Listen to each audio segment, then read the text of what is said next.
Hola, en este video les explicaré la parte teórica y práctica del trabajo práctico número 11. Para empezar tenemos que hablar sobre el rendimiento de una reacción química. ¿Qué significa el rendimiento? Es lo que se puede obtener de una reacción química. Vamos a considerar que el rendimiento es el 100% cuando todos los reactivos se transforman en productos. Y vamos a considerar que el rendimiento es el 100% cuando nosotros realizamos los cálculos experimentalmente. A partir de la estequiometría nosotros podemos decir de tal o de cierta cantidad de reactivos se obtiene cierta cantidad de productos. En esos cálculos nosotros no estamos considerando si solamente una parte de los reactivos reaccionó, solamente estamos considerando que todos los reactivos se transforman en productos. ¿Qué es lo que ocurre? Experimentalmente, cuando nosotros vamos a desarrollar una reacción, nunca se puede obtener un rendimiento del 100%. Es decir, nunca podemos obtener que todos los reactivos se transformen en producto. ¿Por qué? Porque hay diversos factores que van a alterar el rendimiento de una reacción, como puede ser la pureza de los reactivos, la temperatura, el carácter de la reacción e infinidades de variables. Entonces, va a haber una diferencia entre lo que yo calculo teóricamente a partir de la estequiometría y lo que yo voy a obtener experimentalmente. Siempre lo que se obtiene experimentalmente tiene que ser de menor valor que lo que se obtiene teóricamente. Ahora la pregunta sería, ¿es posible que con los cálculos teóricos, en los que yo siempre considero el 100%, incluya la posibilidad de que el rendimiento no sea el 100%? Y la respuesta es sí. Hay una forma que nosotros tenemos para incluir en nuestros cálculos el rendimiento de una reacción. ¿Cómo vamos a realizar o cómo vamos a utilizar el rendimiento de una reacción con los cálculos? Primero, lo que yo tengo que tener es el valor obtenido teóricamente, es decir, yo tengo que calcular con tanta cantidad de reactivos cuántos productos voy a obtener. Ese sería el valor obtenido, lo que hacíamos con la estequiometría básica. Una vez que yo tengo ese valor obtenido, tengo que utilizar el rendimiento de la reacción. El rendimiento se expresa en forma de porcentaje y siempre me lo va a dar el problema. ¿Qué tengo que hacer con ese porcentaje? Y multiplicar, como es un porcentaje, el valor teórico por el porcentaje del rendimiento de la reacción. ¿Cómo lo vamos a multiplicar? El porcentaje dividido 100. Y fíjense en este caso que yo teóricamente iba a producir 500 gramos de producto, si el rendimiento era del 100%, pero experimentalmente lo que yo obtuve fue 350 gramos.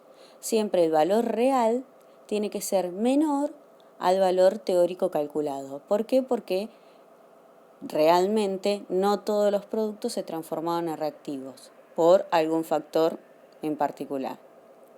Ahora, en este trabajo lo que vamos a hacer son ejercicios integrados, es decir, vamos a incluir todos los aspectos que venimos trabajando en los trabajos anteriores.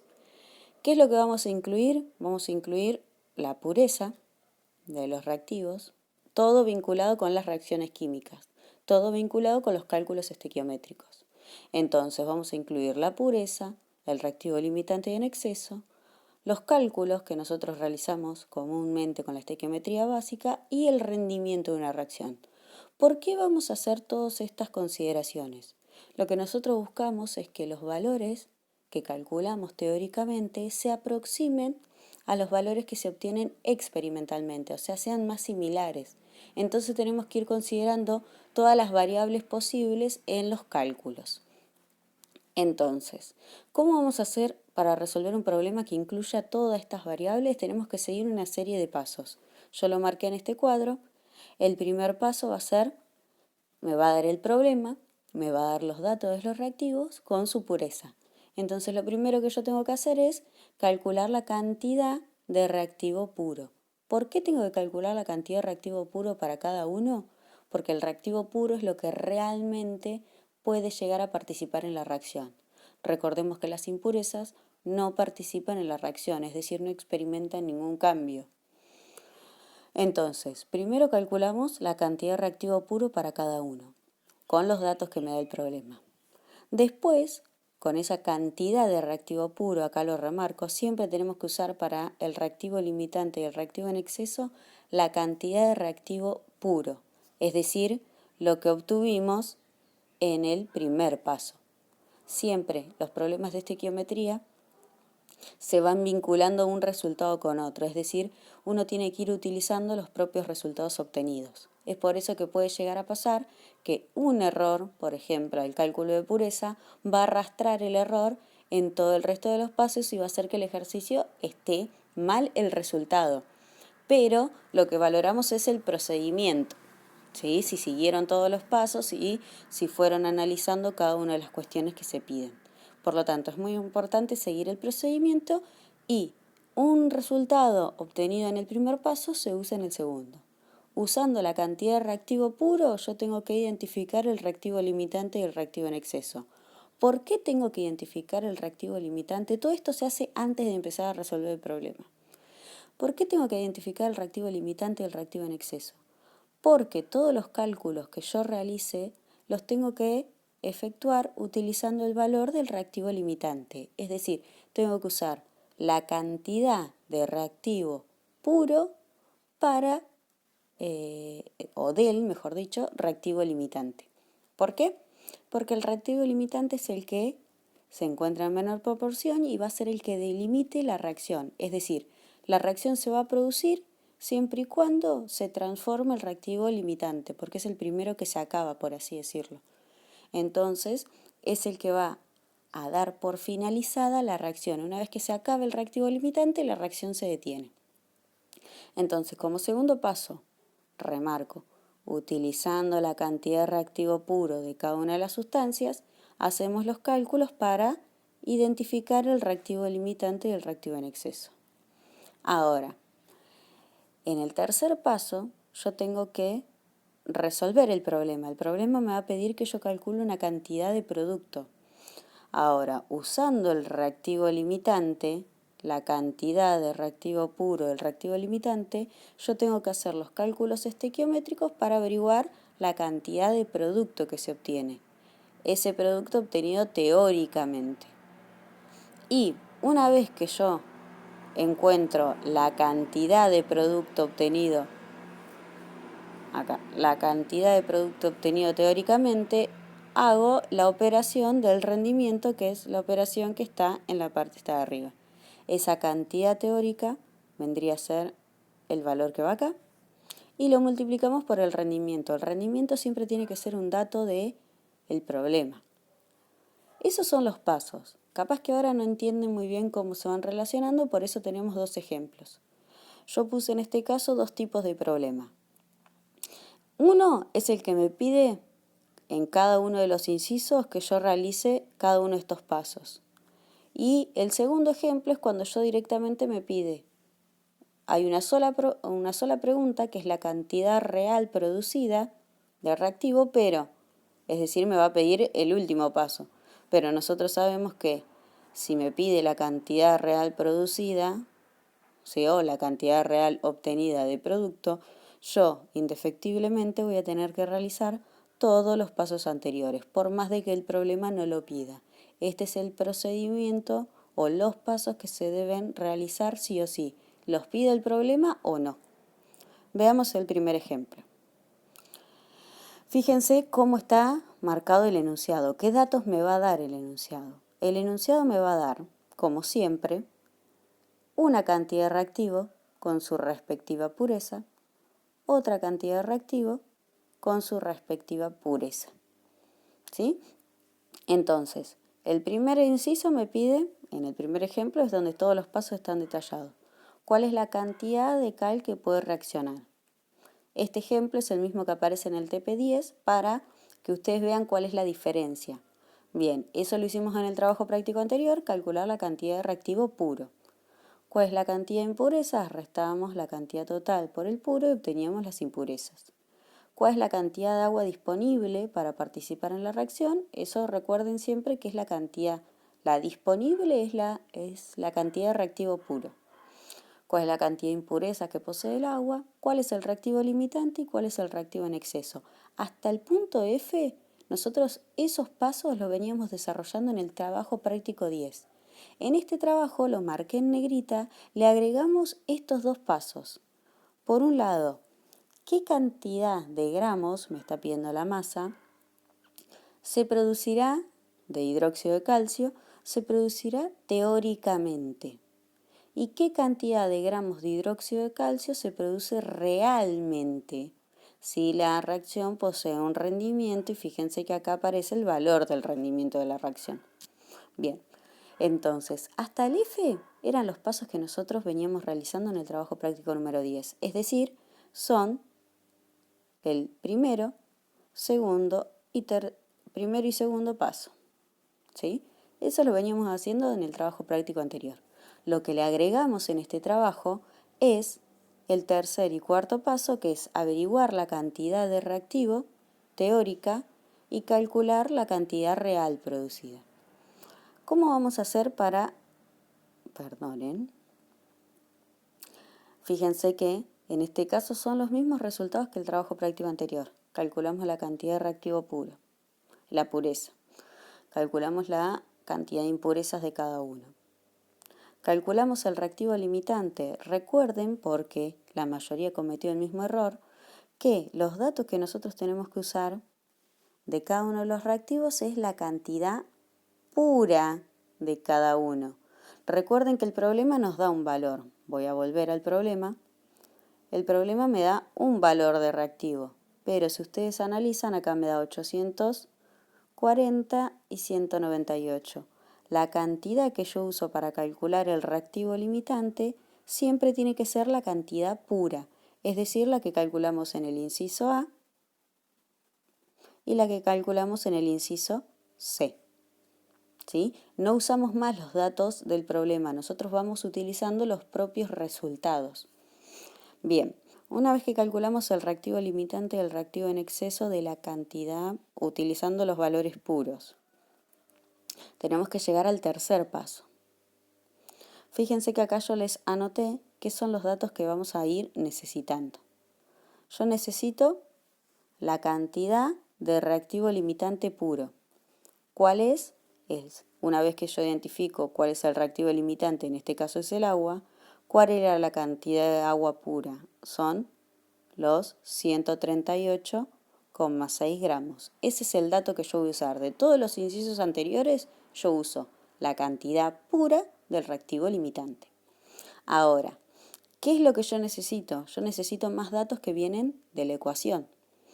Fíjense, como el dato está en gramos, yo necesito calcular con la ecuación química los gramos de agua. Cuando yo digo calcular con la ecuación química, significa que tenemos que considerar el coeficiente estequiométrico. En este caso, el coeficiente estequiométrico, como no hay ningún número, vale 1. Y yo calculé la masa de agua utilizando los datos de la ecuación. 1 por el coeficiente estequiométrico, por 1 gramo, que es la masa del hidrógeno, por 2, porque el hidrógeno está 2 veces, más 16, que es la masa del oxígeno. Recuerden que la masa del oxígeno la aproximamos a 16. Muchos de ustedes la consideran 15 y eso va a producir errores en todos los cálculos. Bien, además de necesitar de usar la cantidad de reactivo puro, calcular la cantidad del reactivo limitante utilizando la ecuación, el problema me preguntaba cuál es la masa que yo tenía que averiguar, la cantidad teórica que se produce de hidróxido. Entonces, otro dato que yo voy a necesitar es la cantidad de hidróxido calculada a partir de la ecuación. Recuerden, cuando digo a partir de la ecuación es utilizando los coeficientes estequiométricos. En este caso, en este ejemplo, todos los coeficientes estequiométricos son 1. Por eso los multipliqué adelante. Si hubiesen sido otro valor, siempre que hablo de la masa calculada a partir de la ecuación, tenemos que multiplicarla por los coeficientes estequiométricos. En resumen, ¿qué es lo que yo voy a necesitar para poder calcular la cantidad de producto que se obtiene teóricamente? Voy a necesitar la cantidad de reactivo limitante puro. Voy a necesitar la cantidad de reactivo limitante calculada con la ecuación y la cantidad de producto calculada con la ecuación, ¿sí? Esos son los 3 datos que voy a necesitar. Y ahí armamos la regla de 3. Para armar la regla de 3 que necesito relacionar los datos de la ecuación entre ellos y lo que yo tengo que averiguar lo vamos a denominar X. Fíjense que yo puse, si 18 gramos, que es el valor que está acá, forman 74 gramos, 138, ¿cuánto? Ahí fui marcando. Si 18 gramos, vamos a pasar en limpio esto. Este sería mi X. Y ahora te lo marco acá abajo. Si los 18 gramos, que es la información de la ecuación, van a formar 78, ¿qué pasaría cuando yo tengo 138 gramos? Y acá averiguamos la cantidad teórica de hidróxido que se va a obtener en esta reacción. ¿Por qué digo teórica? Porque yo considero que todos los 138,6 gramos de agua se van a transformar en hidróxido. Ahora, eso sería el inciso G, que es lo que vamos a resolver. Pero en el H me pide la cantidad real. ¿Qué es lo que voy a necesitar para la cantidad real? Fíjense, el valor obtenido teóricamente, que no me lo da el problema, lo voy calculando yo, que es ese valor, multiplicado por el rendimiento de la reacción. Si recordamos, el rendimiento de la reacción era 89%. Entonces, el valor obtenido teóricamente, que está en el inciso anterior, lo tengo que multiplicar por el rendimiento de la reacción dividido 100. Y ahí obtenemos, para saber si está bien o está mal el resultado obtenido, yo tengo que comparar los valores. Teóricamente era 569,8. Experimentalmente es 507, o realmente. Entonces, siempre el valor real tiene que ser menor al valor teórico. En este caso tiene lógica. Yo tenía 560 y pico y ahora obtuve 500. ¿Sí? Hay una diferencia y eso se debe al rendimiento de la reacción. Quiere decir que no todos los reactivos se transformaron en productos. En el ejemplo 2, ¿recuerdan? Si nosotros volvemos acá, yo les dije que les iba a explicar 2 tipos de ejemplos. Uno en el que los incisos están todos detallados y otro en el cual directamente aparece una pregunta. Este sería lo que acabo de explicar, es el ejemplo 1 y ahora vamos al ejemplo 2. Lo que quiero ver es cómo se plantea. Fíjense que el problema tiene el mismo enunciado y la misma reacción química. La cantidad de gramos de óxido de calcio y su pureza, la cantidad de gramos de agua y su pureza. Pero este problema no tiene muchos incisos que me van guiando qué es lo que yo tengo que hacer. Directamente tienen la pregunta final. Me pregunta cuál es la cantidad de hidróxido de calcio que se producirá si el rendimiento es de 89. Entonces, por más de que este ejercicio no tenga todos los incisos detallados, ustedes tienen que realizar el mismo procedimiento. Pero lo único que no tienen que calcular, porque no lo utilizamos, si nosotros nos ponemos a analizar qué fueron las cosas que utilizamos, hay 2 valores que nosotros no utilizamos, que son las cantidades de impurezas, porque a mí la impureza no me sirve para calcular cuánto se va a formar. Entonces, tenemos que realizar el mismo procedimiento sin los incisos B y D, es decir, sin calcular la cantidad de impureza porque es algo que no me sirve. Yo calculo la cantidad de reactivo puro, yo calculo o identifico cuál es el reactivo limitante en exceso. Vamos al tercer paso. Con la cantidad de reactivo puro del reactivo limitante voy a calcular la cantidad teórica producida con esa cantidad y la información de la ecuación. Y una vez que tenemos la cantidad real, lo que yo voy a hacer es calcular, la cantidad teórica, lo que yo voy a hacer es calcular la cantidad real producida. Fíjense que en estos pasos no utilizamos las impurezas. En ese ejercicio las calculamos porque la pedía el inciso. Cuando directamente a mí me pide la cantidad real, no tengo que calcular la cantidad de impurezas porque no las utilizo. Calculo reactivo puro, identifico el reactivo limitante, con la cantidad de reactivo puro y del reactivo limitante calculo cuánto se obtiene teóricamente y una vez que obtengo el valor teórico producido, utilizo el rendimiento para saber el valor real. Esos son los pasos y eso es lo que nosotros vamos a tener que realizar en este trabajo práctico de integración.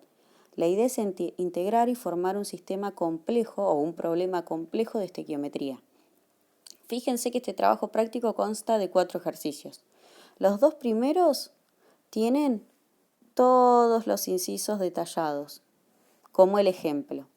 Y los últimos 2 directamente tienen la pregunta y aparece la respuesta. ¿Por qué les doy la respuesta? Porque si ustedes no llegan a ese valor o un valor aproximado, puede cambiar los decimales, es decir, el número después de la coma, me pueden consultar para saber cuál de todos los pasos que han realizado puede haber llegado a tener un error. ¿Sí? Yo les doy el resultado para que ustedes puedan saber de antemano si lo que están haciendo está bien o no y que me puedan consultar antes de yo enviarle la devolución y lo puedan corregir en el momento. Entonces, los 2 primeros ejercicios tienen que realizar todos los pasos. En el último tienen que realizar todos los pasos, en los últimos 2, menos los cálculos de impureza porque no son necesarios.